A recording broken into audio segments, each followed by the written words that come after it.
Right, Bruno, I'm going to do a little video demonstration for you guys, you and your boy, and maybe a little bit of a handover video kind of thing, give you an idea of what he's been learning, how he's been learning it, his progress so far, and give you some good demonstrations of him doing what he does, and a bit of talking about Ronnie, and what a lovely dog he is. Anybody? Yeah. So, the pulling on the lead, sorted, with some lessons for you, you guys, on how to loose leash walk, because it is a bit of an art form. It's not something that I train the dog to do and then he never does it again. It's something that has to be kept up, stuff that has to be corrected, and good stuff like that. But that'll be all included when you pick him up and everything like that. What else? So his recall to heel and recall. Recall away from anything that you want. It's pretty much there. Once he's nice and fulfilled, he's had his exercise, he's had his play, you can walk him around anything. He doesn't care. He just follows behind and just is happy and content to be with you, and not reactive on whatever's going around and what's happening in the distance kind of thing. Like he's a little bit now, he's watching around and waiting for me to work him and do some bits with him. We're using methods such as toy drive and food drive, both he has buckets of. All I've got to do is kind of, and he comes to life. Sit, wait, and also going over hand techniques on how to feed the dog, how to train the dog, how to follow up his training.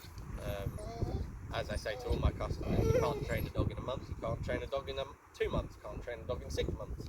What you can do is get really solid foundation. It takes years of practice with the dog, years of training to get a fully reliable, completely bulletproof dog, where there are no unexpected reactions or anything like that. But what I can do for you is what I've done with him is set all the foundations in there, so that going through his life, as long as you use them, they'll never go away.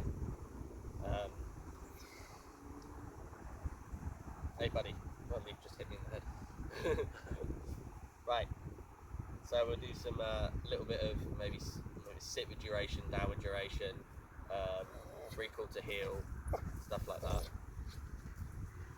So, Ronnie, sit, wait. Sit.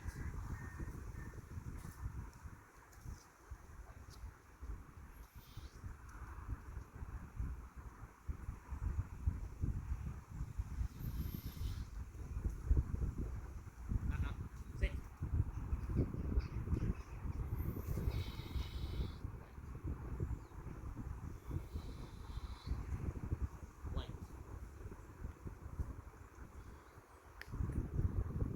Wait.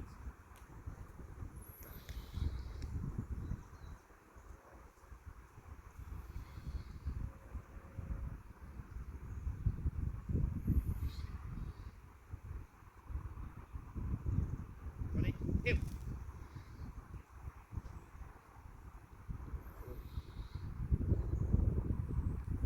Good boy. Good. Good. Good boy. Sit.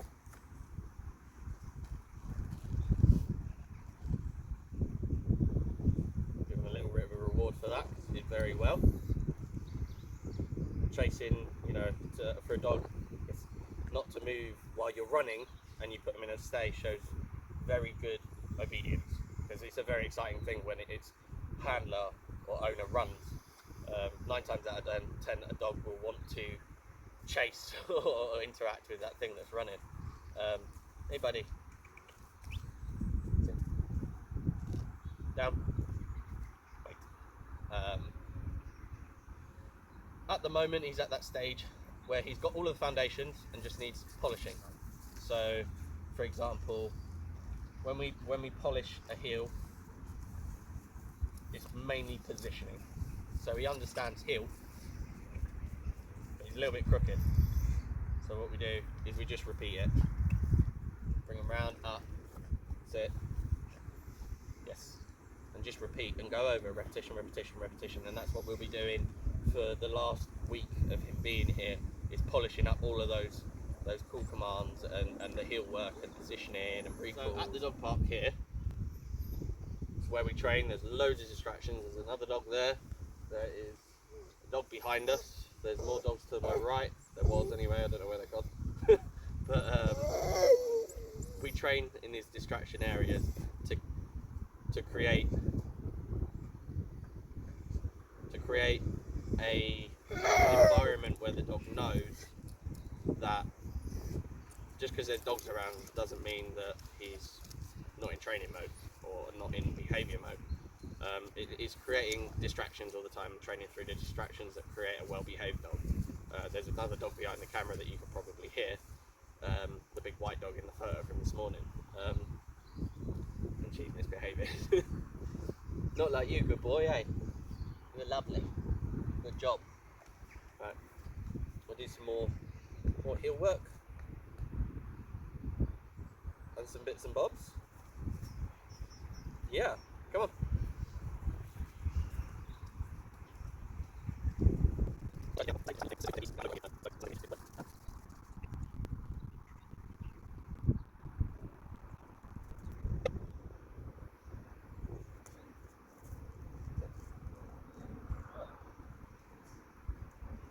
Job.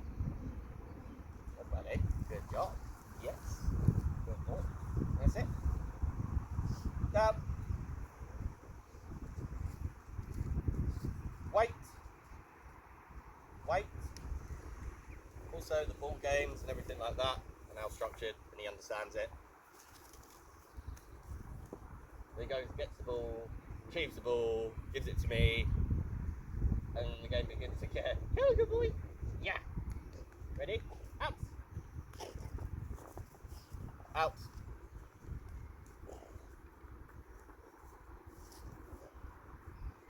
Good. Ronnie, sit. Sit. Sit. Good. Down. Yes.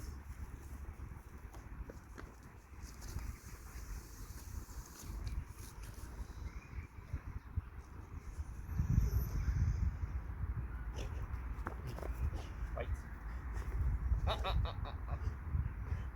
Ronnie. Good. Out. Sit. Sit. Ronnie. Sit.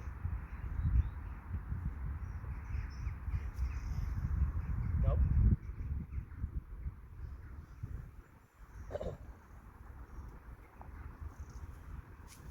So a good example of negative reinforcement is when we tell the dog to do something and it doesn't do it quite correctly, or it lays down when it's supposed to sit, or sits when it's supposed to lay. This is where we can create frustration to a word and create that word as a negative reinforcement word and make it a very, very negative word for the dog. When we link the frustration to the word, it becomes very powerful. So for example, I've got something the dog wants. He knows the idea behind the game. He does what I want, he gets what he wants. So when we tell him no, what we're doing is creating frustration. So if I say to him heel, and he heels, nope, he'll try and correct himself, which is really, really good, because what that is black and white communication that the behaviour that you're presenting me is incorrect, that I do not want that behaviour, which transfers to anything, you know, say barking at a dog, barking out the window or something like that, chasing a football that he's not meant to do. The no word becomes very, very powerful, and it's black and white communication skills with your dog to tell him that what he's doing is incorrect. Down. Good. Heel. Heel. Nope. Nope. And he'll try and work out what it is that I want and start cycling through all the things that I've taught him. Ronnie. Nope. Nope. Nope. heel.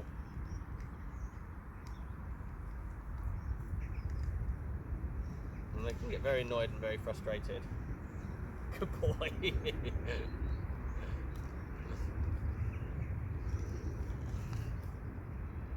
The reason I fed him there is because he's at the moment he's learning to go underneath my legs, and he just cycled through into that on his own, which is really good.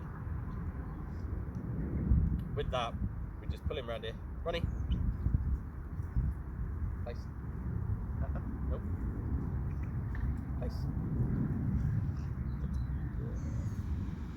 Right, we wanted to touch on the foundations of bite work. I know you're interested in doing some family protection work with Ronnie here. Yep. Sit. And wait. And basically wanted to talk to you a little bit about that. I don't necessarily do protection work for everyone.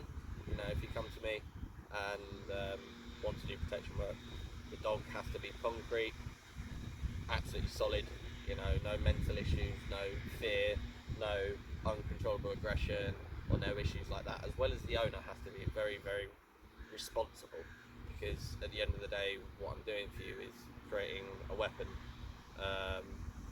and at the end of the day, when he's left me, it's your responsibility to handle it responsibly. So Ronnie is a good candidate. Very, very, very solid dog. Good brain. Haven't you, Ronnie? Yep. Yep.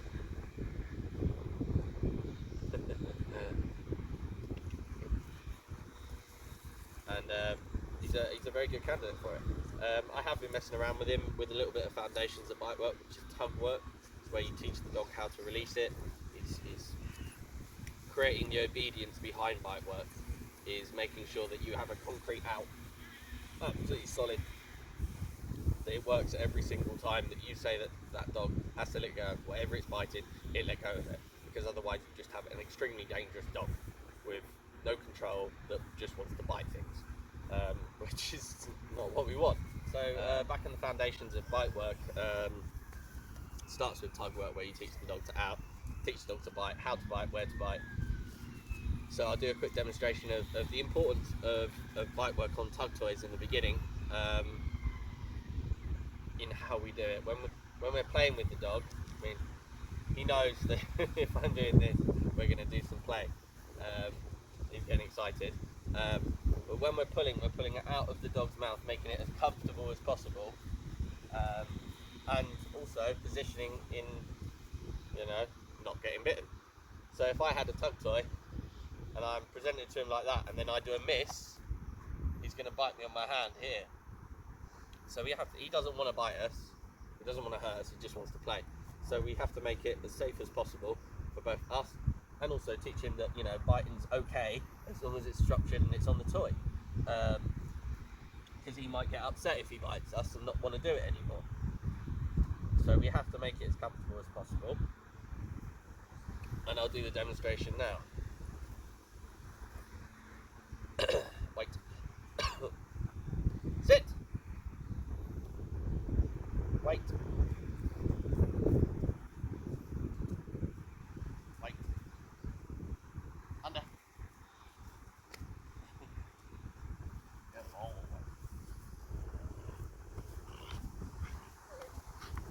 So what we're doing is we're pulling, we keep it nice, short, sweet. And then when we out him, we relax our hands and say out at the same time. If you don't, no. Sit. Down. Good, wait.